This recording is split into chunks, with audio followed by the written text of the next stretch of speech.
Hey everybody, my name is Jenny and welcome to my September wrap-up.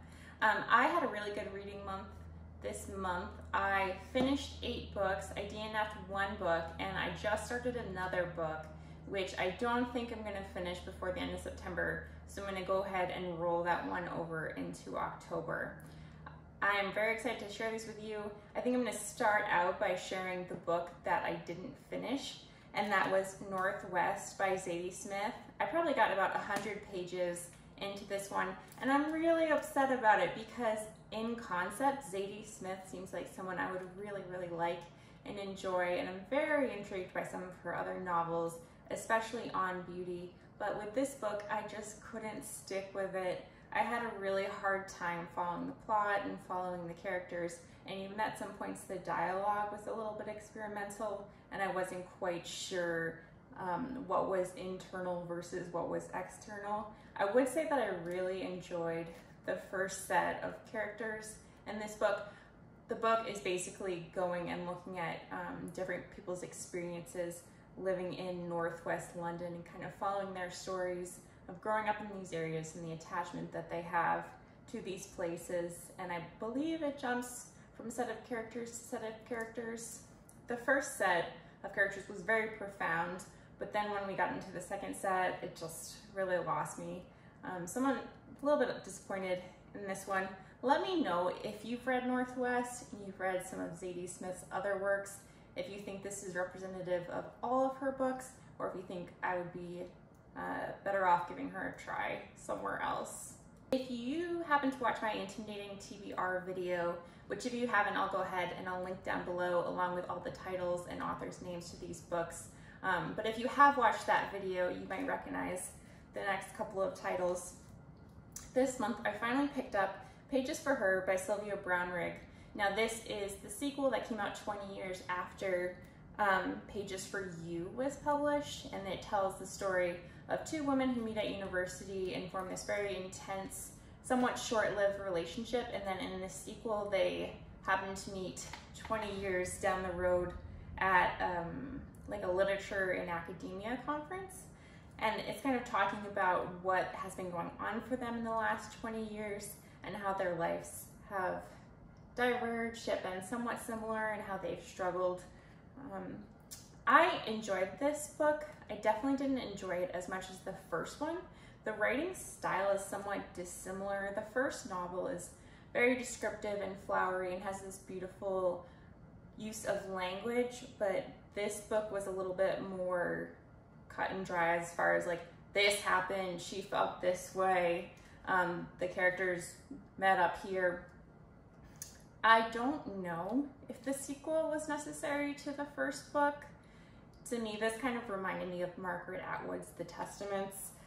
Not the best follow-up, but if you were interested in what happened to those characters, this would be a good one to pick up to get a little bit of closure, I suppose.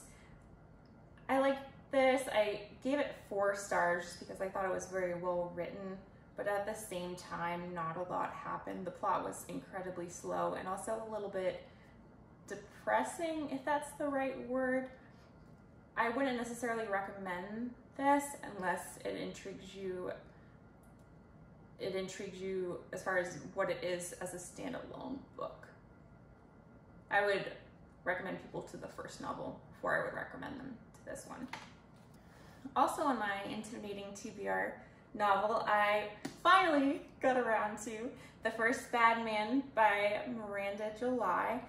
I had been putting this one off because I read another short story collection by Miranda July that I just really didn't jive with, really didn't like, and was nervous to pick her up again. But I was super intrigued by the premise of this novel, which is basically this woman who's living by herself and she has this really deep infatuation with somebody she lives with at work, and she's kind of a funny character and she lives in her own head a lot. And then one day her boss's daughter comes to live with her and basically shakes up her life and turns it on its head. I thought this book was so funny. I couldn't get enough of it. I'm so glad I finally picked it up. It's a very dark sense of humor, and there are a lot of sexual references in this, so if that's not really your jam, I would maybe suggest avoiding it.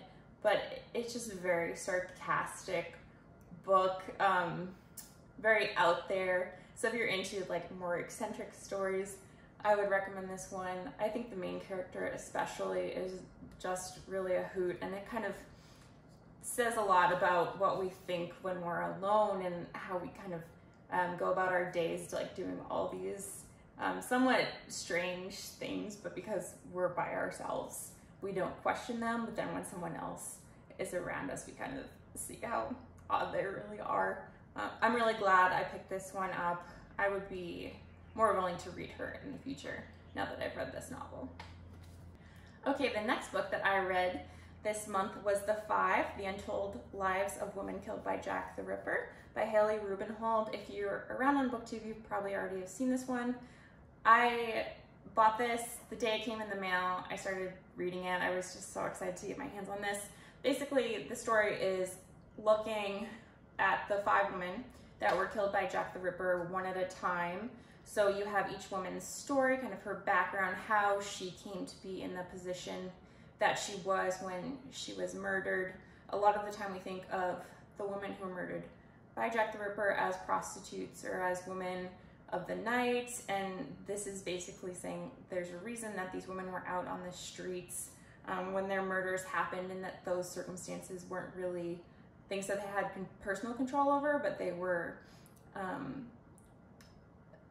a consequence of society and poverty and alcoholism and abuse and gender relations and all these different things. So if you're interested in the Victorian period, especially poverty during the Victorian period, I would really recommend picking this one up. After reading this, I went ahead and I ordered like 2 different Charles Dickens novels just because I wanted more of that experience and more of that insight into what life was like. I think this was really well done. I really appreciated the author's point that we often look back in history at Jack the Ripper as someone who was so clever because he got away with all these murders, and he's the focus of this event that happened over a year, instead of thinking about the women whose lives he altered and having them be the central part of the story. So I think this is a great feminist interpretation of history. I would highly recommend this one. One of the first books I picked up this month was Waterfall of Stars by Rosanne Alexander, and I'll let you get a look at that cover. It's just gorgeous. I was very excited to read this book. I actually don't think this has come out in the US yet, so, or maybe it's not going to, period. But anyway, I got this one off Book Depository for my birthday. It's about this woman who ends up marrying her college sweetheart because it's one of the requirements of moving to Skomer Island and basically living as a naturalist on the island. And they end up living there for 10 years and living in this house and caring for the wildlife. I thought this writing was beautiful. This is hands down the best nature writing I've ever read, and that's why I ended up giving it 5 stars. However, I will say that as a novel, this was somewhat hard to get through just because it was so extremely slow. She has different stories that she throws in there about their different experiences and kind of the highs and the lows of their years on Skomer, but she leaves out a lot of the practical details. So you kind of find yourself struggling to figure out what she actually does on a day-to-day basis for work, or kind of how they get their food, or how they get their gas or other necessities, even details about their relationship. All that we really hear about the husband in this book are times when he's kind of a jerk. So he's not a very likable character, and she doesn't really do anything to justify his bad attitude a lot of the time. So I really like this, but I don't think it read exceptionally well as a novel. I think it would have been better perhaps as a short story collection if she had figured out a way to do that. If you like long descriptions of animals, of the sea, of the changing seasons, you'll really like this one, but I would just suggest that you think twice before you pick it up. But just as a cover buy, this one is gorgeous. The next novel I finally got around to, I feel like everyone in the world has read this before me, but is The Secret History by Donna Tart. Now, last month I read The Goldfinch, and I liked it. I got a little bit sick of the long scenes where they're basically just like doing drugs and drinking. That's not really the most entertaining writing for me. So I was a little bit hesitant to pick this one up, but I think Donna Tart obviously is a very gifted writer, and she has a way of really drawing you into her books and keeping you there. And you're just wanting to find out what happens, and I enjoy that. Sometimes, especially with like when you're in a reading slump, you need something that's a little bit more fast-paced, and that's just very engaging. I finished this in a surprising amount of time for how long it is. It's a little over 650 pages. I think I read this in 3 days just because I was really enjoying it.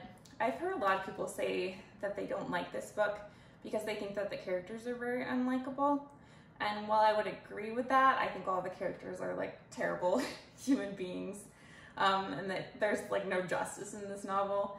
It still is really good, and it's very fast-paced, very intriguing.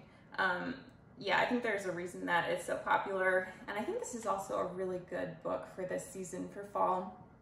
So if you haven't already read this one, I really suggest picking it up, giving it a try. I got a used copy of this for very, very cheap.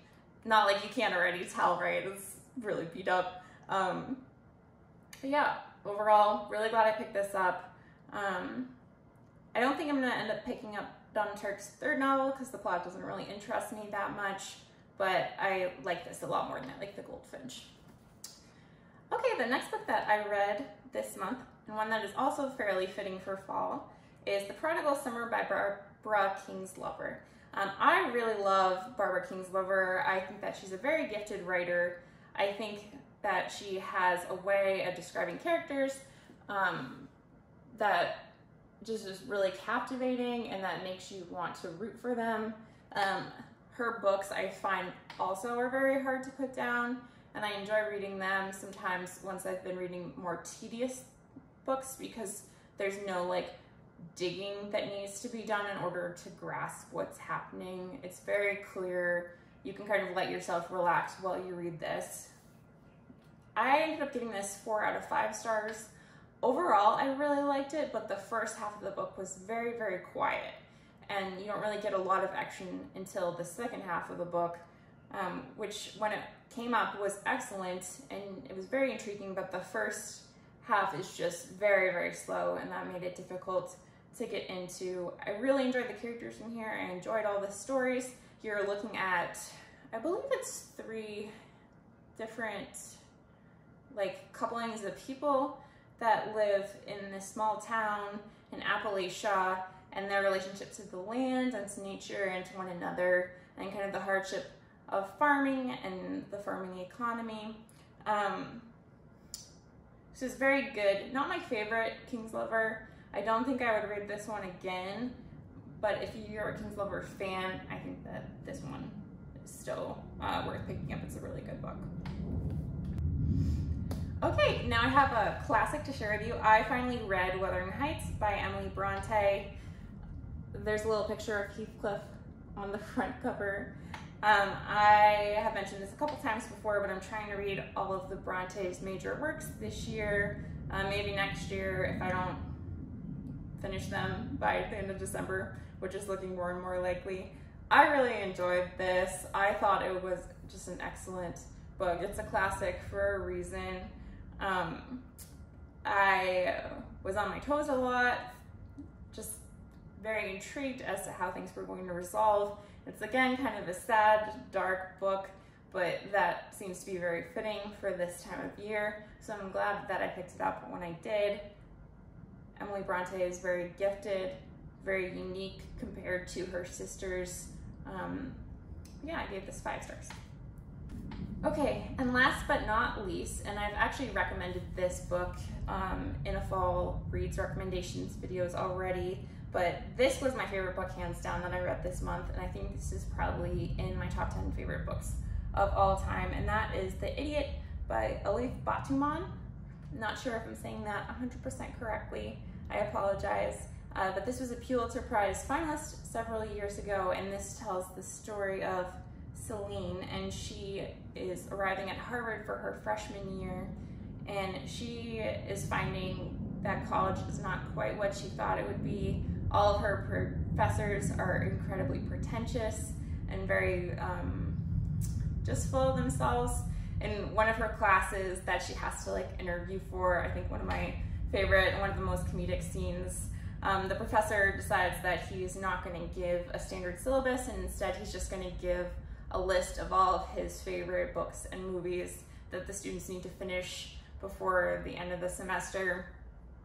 So no one is reading or watching the same things because there's no dates for anything. So when everyone comes to class, no one's able to really discuss things with each other. And he's talking about how juvenile everyone is and like how deadlines are for little kids and they shouldn't need things like that if, you know, they're Harvard students. And so it's really just making fun of the academy, which I really, really appreciated. I just finished up my master's degree and I was really in the mood for something like this. I was really just poking fun at academia.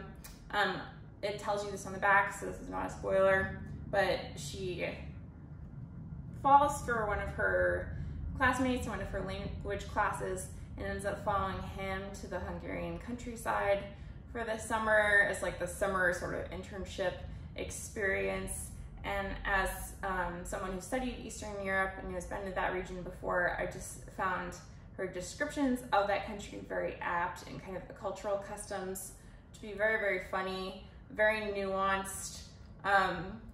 She's just struggling with miscommunication in all its forms at school with this unrequited love and with her Hungarian homestay families. I thought this book was so funny. I don't know if it would necessarily be humorous for everybody, but if you like a campus novel that's a little bit non-traditional, I would say this is worth a shot. So those are all the books that I read this month. Let me know if you've read any of them before. I'm really interested to hear your thoughts. Thank you so much. I really appreciate your time and have a great week.